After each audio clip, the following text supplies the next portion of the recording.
Subscribe to Film Companion for your film fix. Hit the bell icon so you never miss an update. Class of '83 is a gritty drama about a batch of police officers who become famed encounter specialists.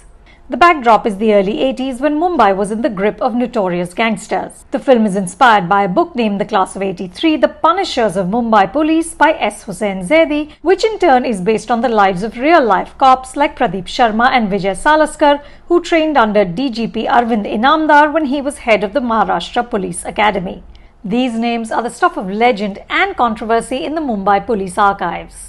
But the film begins with a disclaimer which says it is a work of fiction, which is followed by a quote from Plato which says, "Good people do not need laws to tell them to act responsibly, while bad people will find a way around the laws," which presumably provides the justification for killing bad people without arrest or trial.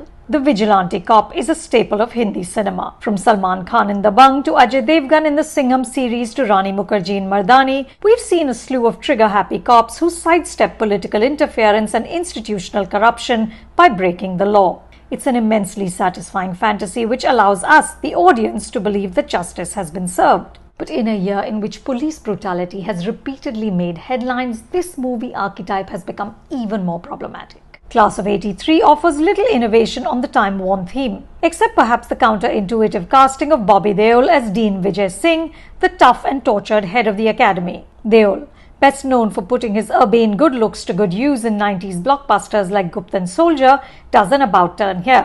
The Dean is a man with a tragic past and a poker face. Bobby's frayed handsomeness underlines the Dean's grief. He's a committed, honest cop, which is why he's at the academy on a punishment posting.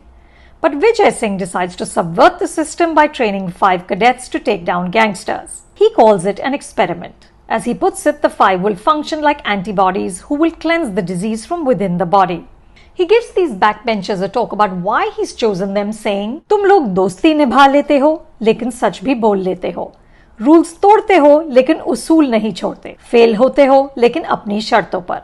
Which instantly took me back to Thakur in Sholay explaining why Veeru and Jay are the perfect candidates to hunt the notorious dacoit Gabbar Singh. He says, "वो बदमाश हैं लेकिन बहादुर हैं, खतरनाक हैं इसलिए कि लड़ना जानते हैं, बुरे हैं मगर इंसान हैं." Class of '83 uses the same trope of a senior cop executing justice through young and brave men whom he handpicks. The only difference is that in Sholay, Veeru and Jay are criminals, here the Dean's instruments are cops. The cadets are played by newcomers Ninad Mahajani, Bhupendra Jarawat, Sameer Paranjape, Hitesh Bhojraj and Prithvik Pratap, all of whom deliver solid performances. Casting new actors as newbies adds conviction to the narrative because no actor asks for more attention.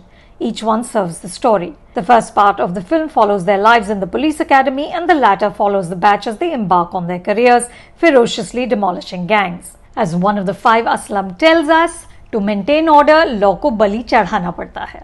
This is familiar turf for director Atul Sabharwal, who 18 years before Sacred Games gave us Powder, the seminal television series about cops and gangsters. Atul has a great talent for creating grim worlds. Here he and DOP Mario Poljak work with a palette of brown and dull green. There's mist, rain, shadows. The sun rarely shines literally or metaphorically. The textures of 80s Mumbai are skillfully constructed with attention to period details. There are these gorgeous shots of Marine Drive with minimal traffic and a shootout in a dhow which instantly took me back to gangster classics like Nayakan and Parinda. The atmospherics are enhanced by Viju Shah's thumping old-school background score. I especially like 2 key scenes in which the 5 friends share a meal together. Atul choreographs the changing group dynamics and the splintering of this group with finesse. And yet, these parts don't coalesce into a whole with heft. To begin with, the subject matter induces fatigue. Little about the plot feels new or urgent. And the script by Abhijit Shirish Deshpande relies too much on exposition which is provided by Aslam's voiceover. The writing doesn't flesh out the cadets or the Dean enough. Some are provided a defining feature, but we don't get a sense of them as people. They are, for the most part, one-note characters. Bobby delivers the pathos and frustration of the Dean in several scenes, but in others he seems to be posturing. And some of his dialogue is melodramatic, not in a good way. At one point he asks, "कोई क्या करे अगर वो अपने आसपास काम करने वालों से बेहतर हो, सिस्टम से बेहतर हो, गला घोट दे वो अपने टैलेंट का, बन जाए मीडियोकर किसी 50 crore 100 crore members की तरह. As I watched, I wondered, is Atul perhaps here speaking about himself and the several other actors and directors who feel undermined by Bollywood? Geetika Tyagi, who played a key role in Powder, helps to break up the overwhelming masculinity of this world with her graceful presence, but there isn't enough for her to do. She's only there to give the Dean a backstory, and again it's one we've seen before. Too much of Class of 83 feels like a retread.